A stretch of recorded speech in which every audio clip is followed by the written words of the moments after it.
ఈన్ Victoria మహారాణి and Abdul movie. ఇది నెట్ఫ్లిక్స్లో ఉంది, చూడొచ్చు.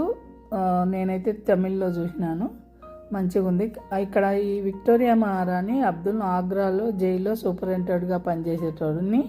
అక్కడ వాళ్ళు చేసే వర్క్ అంటే తివాచీలో వర్క్, డిజైను, కోట డిజైను, లోపల ఉండే ఇంటీరియల్స్ అన్నీ తీసుకుని వచ్చి ఈమె అబ్దుల్ బాగా డిజైన్ చేస్తాడు. ఈయనకు అన్ని పార్సీ విద్యలు, అరబిక్ విద్యలు అన్నీ వచ్చు, ఉర్దూ విద్యలని, ఈమె ఇంగ్లీష్ కూడా వచ్చు.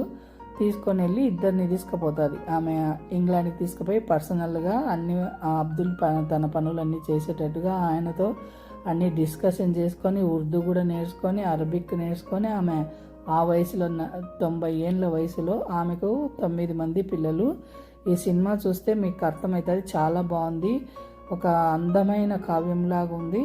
అందరు చూడండి, నెట్ఫ్లిక్స్లో ఉంది. ఆమెకు ఇండియాకి వచ్చినాక ఈ విధంగా విగ్రహం కట్టిస్తాడు.